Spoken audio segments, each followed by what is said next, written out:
Hola, muy buenas a todos, aquí les traigo la octava parte del fic. El creador es Parcacious, link en la descripción. El aire estaba impregnado del acre olor a hierro. Los cuerpos yacían esparcidos por la hierba, agujeros perforados en la carne, nauseabundos y sangrientos. El tendón de huesos dispersos fragmentados por el impacto de la herida se redujo en fragmentos quebradizos como arena, chamuscados de negro por el poder de un sello explosivo. Tsuki palideció ante la vista, pero su entrenamiento en la academia hacía mucho que la había preparado mentalmente. Aún así, rápidamente miró hacia un lado, no era un espectáculo que quisiera inculcar en su memoria en el corto plazo. La muerte de los enemigos frente a ella fue demasiado trágica. Muchos de ellos tenían sus manos en sellos distintos en preparación para lanzar su jutsu, pero ninguno de ellos se había acercado lo suficiente para usarlos de manera efectiva. Respiró hondo y, cuando lo dejó escapar, se recuperó. No tenía sentido ponerse fríos cuando el líder de la operación en sí estaba todavía de pie con la espalda recta y los ojos sin parpadear. Para muchos, era la primera vez que mataban antes y ella no era la excepción. Tenía ganas de vomitar, las náuseas persistentes que la asaltaban dejándola mareada. Para Shirou, que era un civil, solo podía imaginar lo que estaba pasando por su mente en este momento. No había tenido ningún entrenamiento de shinobi, y ella lo sabía como una persona que había estado con él desde que era joven como amigos. Estaba completamente desconcertada desde el ataque a Uzu. Porque Shirou, que era solo un civil, exudaba un aura de autoridad y prestigio similar al de los veteranos de guerra más experimentados. Ella no tuvo respuesta, sus dedos se curvaron gradualmente en puños cerrados. ¿De qué serviría todo su entrenamiento si el que más deseaba proteger y estar junto a él era de repente mucho más capaz que ella? De todos los que habían sido colocados en las casas seguras del clan, solo Shirou había podido irse por su propia cuenta. Ese hecho sirvió para encender su determinación de fortalecerse. Ella miró el arma en sus manos, sus ojos recorrieron los sellos de refuerzo grabados en el metal. Aunque el mosquete ya era bastante letal, estaba contemplando cómo mejorarlo aún más. Era la única forma en que podía pensar para poder ayudar a Shirou con lo débiles que eran sus capacidades actuales. A modo de comparación, sentía que su nivel actual era el de una estudiante de la academia, mientras que Shirou ya era un jonin. Con mejoras en el mosquete, al menos podría competir con Shinobi en un nivel más alto que ella. Con un hábil movimiento, colocó una bola de hierro del tamaño de una canica en la punta de su mosquete y la recargó, el sonido hizo eco junto con los otros que imitaban sus movimientos. Cerca de ella estaban Reimu y Teimu, que parecían no poder creer que la masacre que tenían ante ellos fuera obra suya. Miraron los mosquetes en sus manos con asombro, pero solo mirar a Reimu puso a Tsuki de mal humor. Para empezar, Reimu no era en realidad alguien que tuviera mal aspecto. Si uno le quitaba la suciedad que estaba manchada actualmente en la cara y alisaba su cabello rebelde, entonces definitivamente era una belleza en crecimiento. Su rostro era pequeño, pero entrecerrado, enmarcado por su cabello corto que bailaba libremente cuando se lo colocaba detrás de las orejas. Por supuesto, a Tsuki no le habrían importado esas cosas si no fuera por el hecho de que Reimu parecía no tener ningún concepto de límites personales o tacto. Cuando tenía algo en mente, dejaba saber su opinión sin pensarlo dos veces. Si terminaba encariñándose con alguien, también era bastante susceptible. Incluso ahora, Reimu había pasado un brazo alrededor de los hombros de Shirou para discutir las mejoras que se podían hacer con el mosquete.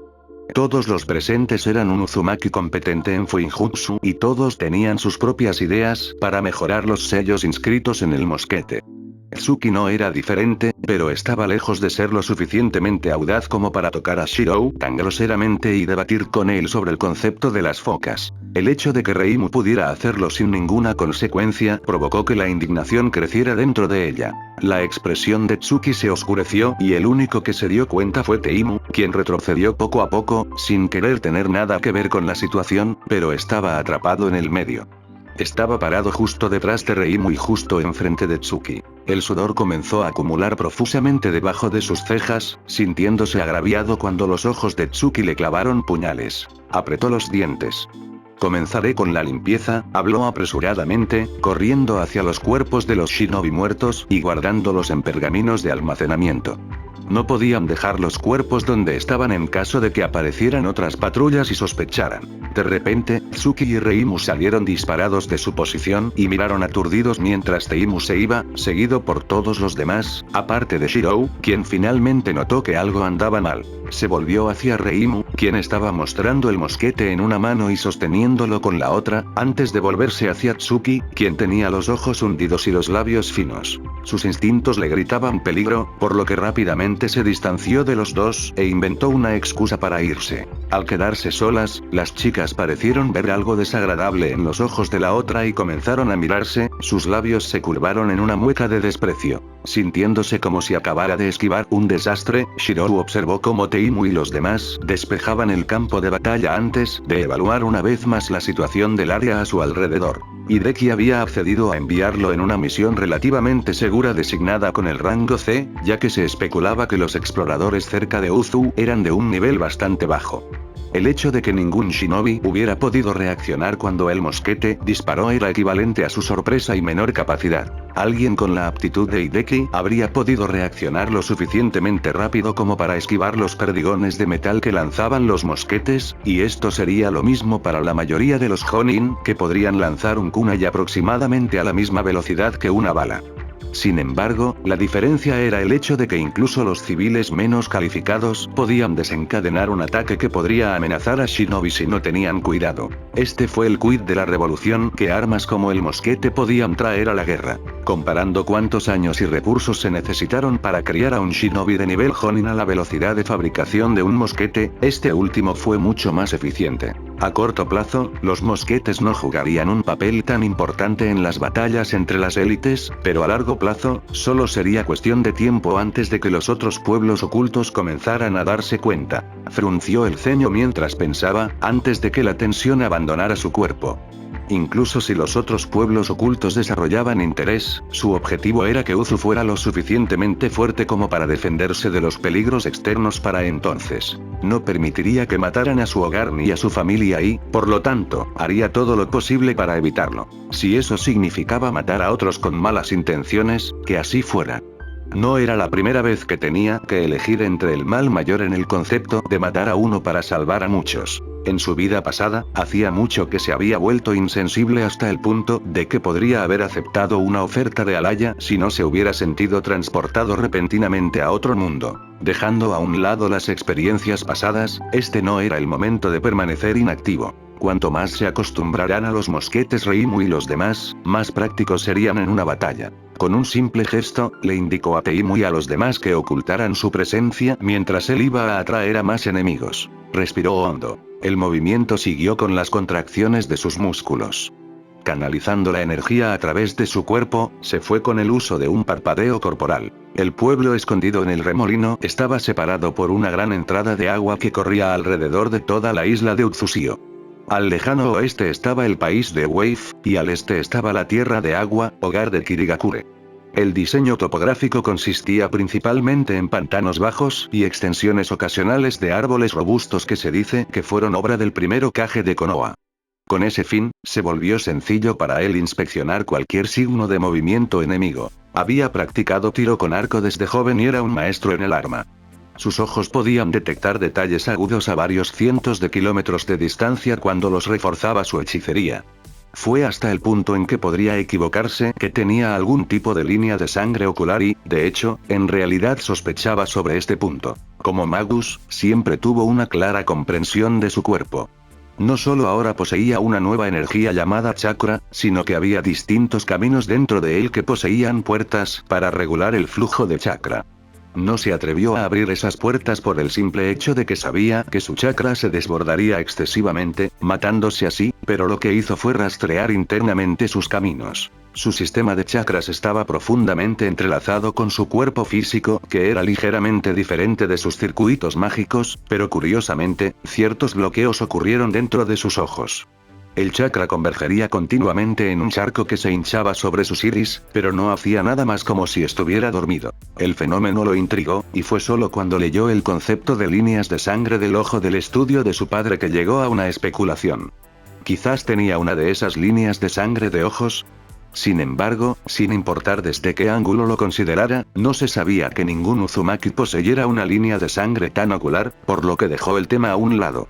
Incluso si tuviera una línea de sangre ocular, no tenía ninguna utilidad en este momento si todavía estaba inactiva. Estaba encaramado en lo alto de un gran cedro, el chakra bajo sus pies estabilizaba su posición de pie a pesar de ser azotado por los fuertes vientos. Entrecerró la mirada, mirando a varios kilómetros de distancia para ver a otro grupo de enemigos acercándose desde el horizonte. 1, 2, 10, 20, 30, 100, 500. Su expresión cayó con los más enemigos que vio. Cuando las aldeas olfatean a los exploradores para espiar a sus enemigos, la regla general era unas pocas docenas, pero el número en este momento era excesivo.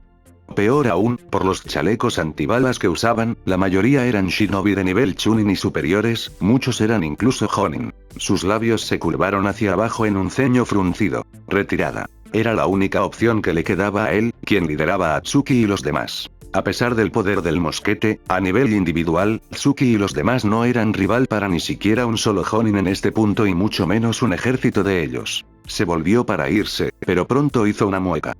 Por el rabillo del ojo, se dio cuenta de que no era solo en el horizonte norte desde donde se podía divisar a los enemigos. Venían de todas partes. Cuando consideró de dónde podría venir una fuerza tan grande de shinobi, la única explicación vino de los mismos poderes que habían tratado de sitiar a Uzu varios días antes. Parecería como si no se hubieran rendido, y esto era malo. El problema: estaban completamente rodeados de enemigos. Lo que había resultado ser una simple misión se había vuelto mucho más mortal. La situación no era buena, pero afortunadamente estaba seguro de que no estaban al tanto de la presencia de Tsuki y los demás en el área. Habían matado a la unidad anterior de shinobi demasiado rápido para que se enviaran advertencias. Necesitaba advertir a Tsuki y al resto. No quedaba nada más por hacer. Con un pensamiento, se fue en la misma dirección que había venido, llegando justo a tiempo para ver a todos en sus posiciones, escondidos entre la hierba alta. Teimu miraba a Shirou de forma extraña. No importa lo mucho que mirara Teimu, no había enemigos a la vista. Al darse cuenta de la confusión de Teimu, Shirou no perdió ni un momento más. «Nos retiramos», dijo solemnemente, con expresión dura.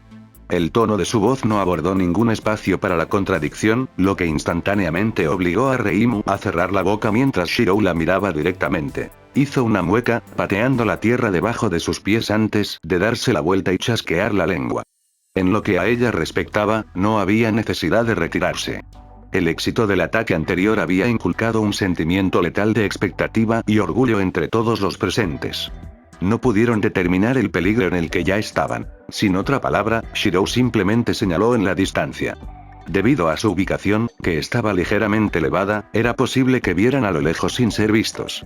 Junto con el camuflaje que llevaban, eran prácticamente invisibles a simple vista. Refunfuñando para sí misma, Reimu miró en la dirección especificada y se detuvo. Ella entrecerró los ojos, su rostro se arrugó mientras trataba de darle sentido a lo que parecía ser un ejército de hormigas moviéndose lentamente hacia ellos. La expresión de Reimu fue reflejada por todos. A diferencia de Shirou, Reimu y los demás no tenían una visión tan aguda, pero cuanto más miraban, más comprensión comenzaba a surgir. Lo que estaban viendo no eran hormigas, eran enemigos que vestían la misma ropa que los exploradores que acababan de derrotar momentos antes. Reimu tragó audiblemente, su cabeza agachó en sumisión a las palabras de Shirou. Retirarse era la única opción posible y, sin embargo, no importaba dónde miraran, no había ningún lugar para que corrieran de regreso a Uzu. Sintiendo el pánico abriéndose camino lentamente en la atmósfera, la voz de Shirou atravesó el silencio. Haz tus preparativos. Cuando veas la oportunidad, vuelve corriendo al pueblo e informa a mi padre y a mi abuelo de la situación, dijo, descruzando los brazos y dando un paso adelante. Ninguno levantó la voz en refutación hasta que llegaron a un entendimiento cuando Shirou no dio señales de retirarse con ellos. Estaba de pie con la espalda recta, los brazos a los costados y los ojos sin pestañear. Era evidente que no se incluía a sí mismo en la fuga. Ese hecho hizo que Tsuki se congelara en sus tractos, el pánico en su rostro se hizo más pronunciado a medida que la palidez de su piel palidecía considerablemente. No, su voz salió en un susurro obstinado. No estoy de acuerdo con esto. Ella negó con la cabeza, sus músculos se tensaron mientras caminaba directamente hacia Shirou y agarraba el cuello de su camisa. Si nos vamos juntos, insistió bruscamente. Sus manos temblaban, Shirou podía sentirlo, pero no podía hacer nada para aliviar las preocupaciones de Tsuki. No podía mirarla a los ojos, no cuando parecía que estaba al borde de las lágrimas. Los demás no hicieron ruido mientras sellaron sus mosquetes en pergaminos y se quedaron esperando. Era evidente que no se oponían a la decisión de Shirou. La vista enfureció a Tsuki. Bastardos. Ella estaba furiosa, su cabeza se volvió bruscamente hacia Reimu y Teimu, cuya culpa los obligó a apartar la mirada. No era como si Reimu y Teimu no quisieran ayudar, pero la mentalidad de los del distrito de especialidades era diferente a la de Uzu. Muchos eran cobardes que temían por sus vidas y no tenían el coraje de graduarse con éxito de la Academia Shinobi de Uzu. Incluso si Reimu y Teimu intentaran convencer al resto, no les haría ningún bien y Shirou podía ver el conflicto en sus ojos.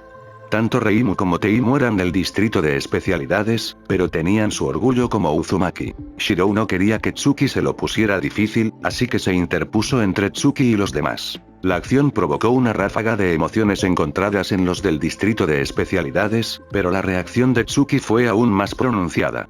No podía aceptar la situación tal como era. Abriendo la boca, estuvo a segundos de seguir discutiendo, pero vaciló cuando la mirada de Shirou se posó sobre ella. Lord Hideki, y tu padre y tu madre nunca estarán de acuerdo con esto. Ella todavía se obligó a salir. Shirou estaba callado. Tsuki era demasiado terca, no podía cambiar de opinión y, por lo tanto, solo le quedaba una cosa que podía hacer. Se quitó la máscara Ambu y se aseguró de llamar la atención de Tsuki. Bajo las órdenes de Shirou Uzumaki, el próximo heredero de la aldea en el remolino, ninguno de ustedes debe seguirme, dijo con severidad. Tsuki era un shinobi de su familia.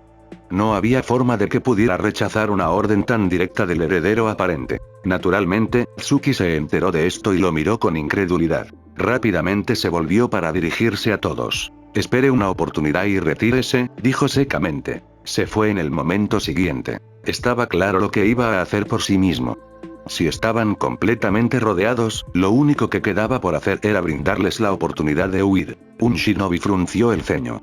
Fue uno de los muchos a quienes se les dio la misión de iniciar un conflicto con Uzu por parte de los líderes de sus aldeas sin ninguna razón específica. Toda la misión fue extraña, pero como shinobi, seguirían sus órdenes. Se confirmó que el ataque anterior contra Uzu había destruido la barrera protectora alrededor de la aldea. Sin embargo, contrariamente a las expectativas, Uzu no cayó. En cambio, la principal vanguardia que comenzó el ataque fue completamente diezmada por algún tipo de arma capaz de matar a cientos de un solo uso. La idea en sí era difícil de creer, pero no era algo que pudieran tomar a la ligera. ¿El arma era de un solo uso?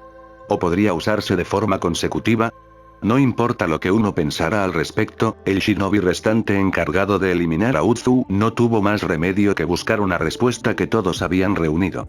Si tal arma fue producida en masa, entonces la inteligencia de tal arma tenía que ser verificada. En un par de horas, regresarían para atacar a Uzu una vez más, ya sea para destruirlo o para buscar respuestas. Desafortunadamente, los planes actuales estaban a punto de cambiar. El shinobi en cuestión miró fijamente el agujero que de repente apareció en el medio de su pecho antes de que su atención viajara a una espada retorcida alojada firmemente en una roca. ¡La mierda! La sangre brotó de la boca del shinobi antes de que se derrumbara muerto sobre el suelo acompañado de otros 5. Inmediatamente se produjo una conmoción con muchos chunin de menor rango gritando órdenes. Sin embargo, los jonin estaban todos mirando en una dirección. Desde lo alto de un árbol distante se encontraba un individuo que empuñaba un arco negro más alto que él. Cabello rojo, ojos de color bronce, un remolino rojo. Todos fueron suficientes para que Jonin identificara al atacante. Un shinobi de Uzu Shiogakure. Sin otro pensamiento, cargaron hacia adelante. Para empezar, no podían permitir que Uzu supiera de un segundo ataque planeado antes de que comenzara. Con lo locamente competentes que eran los Uzumaki en lo que respecta al Fuinjutsu, entonces se podían preparar todos los tipos de sellos. Al ver al enemigo shinobi cargando en su dirección, Shirou miró una vez hacia donde estaban ubicados Tsuki y los demás y se resolvió. Más grande. Tenía que hacer una apertura más grande. Con su ataque inicial, solo había atraído a un puñado de personas hacia él.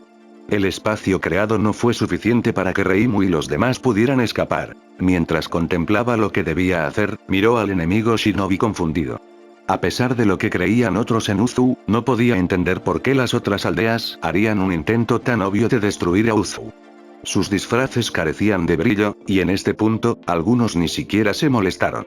Todos ellos eran shinobi, lo que significa que deberían haber tenido algún grado de comprensión hacia el espionaje, pero su exhibición estaba lejos de ser profesional. No importa cómo lo pensara, si los pueblos ocultos que apuntaban a Uzu quisieran evitar que las sospechas cayeran sobre ellos, habrían utilizado un medio más encubierto en lugar de un asalto frontal. Era casi como si alguien quisiera la guerra. El pensamiento le hizo detenerse, pero no tuvo más tiempo para considerar nada. Cuanto más se acercaba el shinobi a él, mayor era la probabilidad de que se dieran cuenta de Tsuki y los demás. Ya no había elección, no los dejaría morir. Por tal medio, tuvo que desviar la atención del enemigo, alejándolos lo suficiente para que nadie tuviera tiempo de notarlos. El arco en sus manos fue despedido con un gesto, el enemigo shinobi miró confundido mientras se desvanecía en motas de luz brillante. Después de años de paz y prosperidad, la espada que había sido envainada fue desenvainada una vez más. El poder vibró a través de él, una mezcla de chakra y od que causó que se formaran ondas en el aire. Desapareció, apareciendo en el corazón de donde varios cientos de shinobi lo miraban tontamente. Use las palabras que llamarían su atención, hagan de él en quien valga la pena invertir toda la animosidad. Trace, on. Sus circuitos mágicos se encendieron, el calor fluyó a través de su cuerpo como el fuego de una fragua. La creación de todas las cosas. El poder del sabio de los 6 caminos para hacer realidad de la nada. Una voz resonó por todas partes, un par de manos aplaudiendo y soltándose. Bambutsu Sozo. Silencio. Un silencio como el que parecía atraparlo todo. Un presagio de muerte, un espectáculo inimaginable. Rastreo, una magia para crear lo que se imaginó dentro de su mente.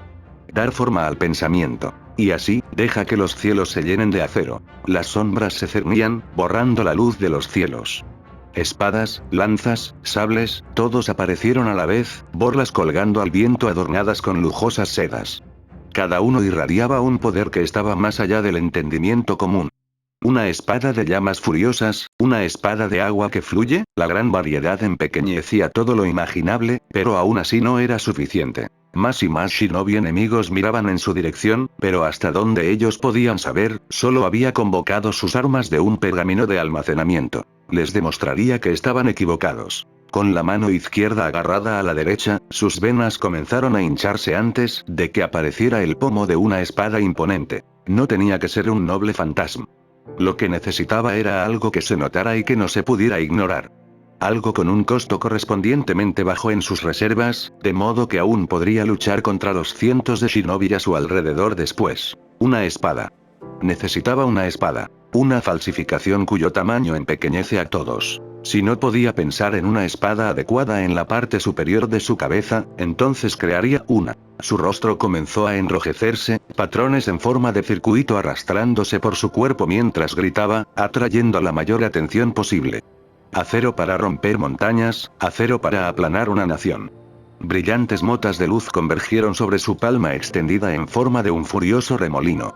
A partir del éter, se formó una empuñadura que encontró apoyo en la existencia y se manifestó junto con los fuertes vendavales de viento. El mero tamaño por sí solo estaba afectando a la naturaleza. Cuando el chakra se infundió dentro de su rastreo, su cuerpo comenzó a reaccionar inconscientemente. Senju, Uchiha, Uzumaki, los 3 clanes con los lazos más estrechos con el sabio de los 6 senderos. Descendientes. Dentro de su cuerpo corría la sangre del sabio. Una aura distinta pero imperceptible emanaba de él en ondas que se extendían hacia afuera, propagadas por una reacción con su hechicería. Solo aquellos más familiarizados con el aura responderían, y en todas las naciones elementales, 9 bestias de chakra abrieron simultáneamente los ojos en estado de shock. Sin darse cuenta de las ramificaciones de sus acciones, continuó su rastreo. Apareció un eje seguido de una punta más completa que atravesó las nubes. Una espada del pueblo escondido en el remolino. Lo bajó, el gran tamaño de la cosa ya no podía ser ignorado ya que se generó un tifón por su asalto. Fue un verdadero remolino de viento que arrancó un trozo entero de la tierra. En la lejana aldea de Uzu, el suelo comenzó a temblar y estremecerse, los cristales se rompieron en las calles mientras Reimu y los demás no podían creer lo que estaban viendo. La expresión del enemigo shinobi se volvió extremadamente sombría. El más informado Jonin se había sorprendido desde el momento en que Shirou pronunció el nombre de su técnica. Era el poder del fundador de ninjutsu, el sabio de los 6 caminos, y la habilidad estaba en manos de Uzumaki. Cuando miraron a Shirou, fue con una solemne intención asesina. No se podía permitir que tal poder se pudriera por más tiempo. En el caso de Shirou, exhaló un suspiro de alivio. Si tuvieron sus propios malentendidos, déjelos en paz. En el camino de los shinobi, la verdad siempre estuvo escondida dentro de las mentiras. Con un solo pensamiento, la espada que había blandido se desvaneció para revelar la devastación total que había causado debajo. El cuerpo fue aplastado en pasta, mientras que otros que fueron menos afortunados murieron por el trauma de la fuerza contundente de rocas y grava fragmentadas. De los varios cientos de shinobi, su único ataque había aniquilado a más de 500. Ahora que toda la atención estaba puesta en él, miró por última vez donde estaban ubicados Reimu y los demás y tomó una decisión: correr. Era hora de alejar al enemigo shinobi, pero antes de que pudiera moverse, su cuerpo se puso rígido, incapaz de dar un paso más. Justo en el borde de su visión, vio algo. Era lo que parecía ser un humano blanco pálido cuyos rasgos faciales solo se podían discernir desde un lado. Sin embargo, eso no era exactamente lo importante, era el ojo rojo que vio mirándolo directamente. Existían puntos negros dentro del iris que se asemejaban al movimiento de un molinillo cuando comenzaban a girar. Lo miró con curiosidad y molestia a partes iguales.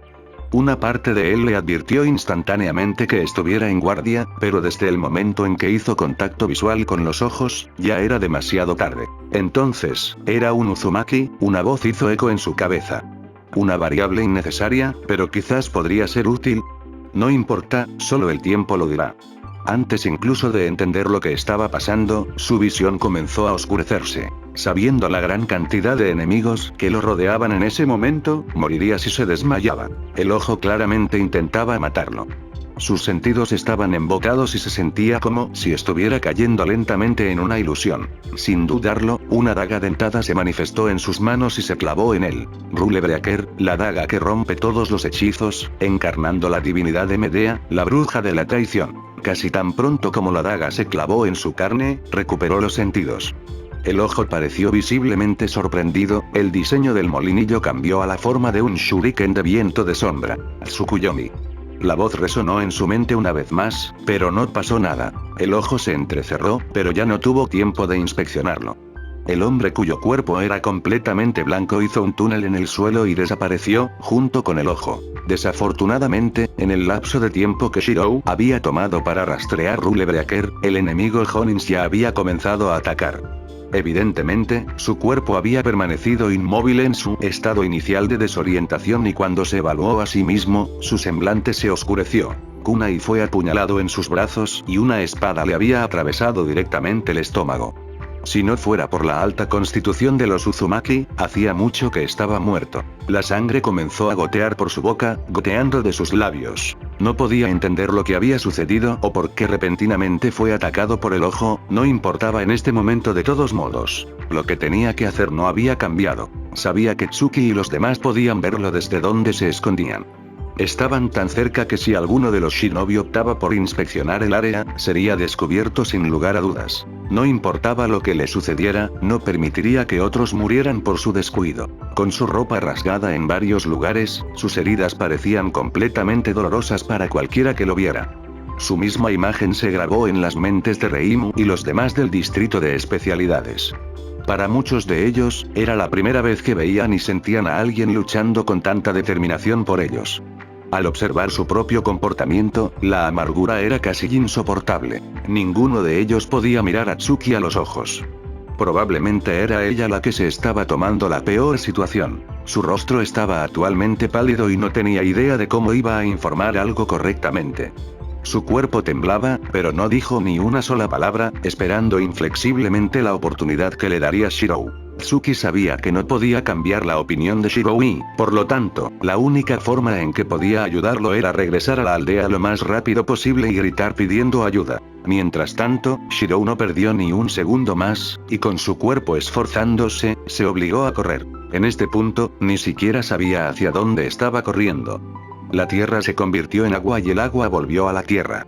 Con chakra cuidadosamente controlado bajo sus pies, no importaba si cruzaba sobre tierra o líquido, la sensación era la misma que correr en terreno llano. Sin embargo, lo que no pudo entender fue lo rápido que era.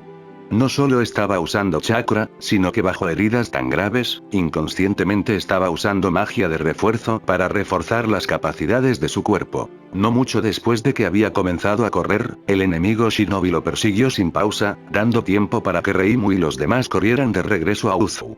Nadie habló en el silencio, todos sus rostros se sonrojaron mientras se lanzaban locamente en un intento por conseguir la ayuda de Shirou lo antes posible. No importa cómo lo vieran Tsuki y los demás, Shirou se agotaría en poco tiempo. Necesitaba ayuda antes de eso. Mierda, maldijo Reimu, apretando los dientes y obligándose a moverse más rápido. Teimu y los demás se apresuraron a seguirlos, pero ninguno de ellos pudo alcanzar el ritmo al que corría Tsuki. Mientras tanto, Shirou, que sin saberlo había perdido a sus perseguidores en algún lugar cerca de las fronteras de la Tierra del Agua, finalmente no pudo esforzarse más. Sus heridas continuaron sangrando profusamente y no estaba pensando lo suficientemente bien como para rastrear una copia de Avalon para curarse a sí mismo. Además, el uso de Avalon estaría limitado sin saber de todos modos. Ya no sabía dónde estaba.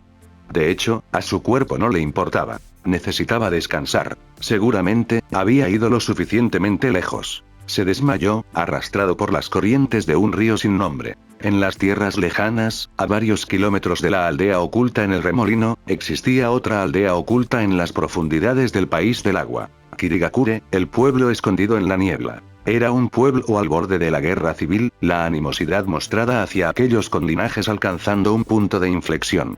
Los conflictos estallaban en las calles y los shinobi que patrullaban no estaban haciendo nada para sofocar las crecientes tensiones.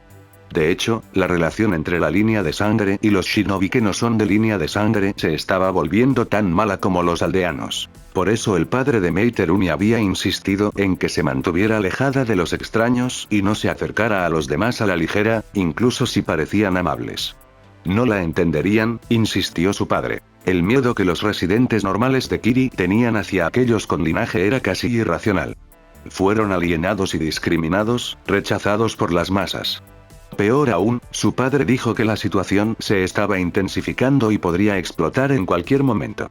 Por lo tanto, se suponía que no debía aventurarse fuera de su casa con demasiada frecuencia, pero no se la podía culpar en este caso. Un pequeño crujido que fluía desde un ancho río acababa de pasar por la parte trasera de su casa, donde generalmente iba a lavar la ropa y limpiar los platos sucios. Ella era hija única cuya madre había muerto al dar a luz a ella, por lo que le tocó ocuparse de las tareas del hogar mientras su padre se ganaba la vida.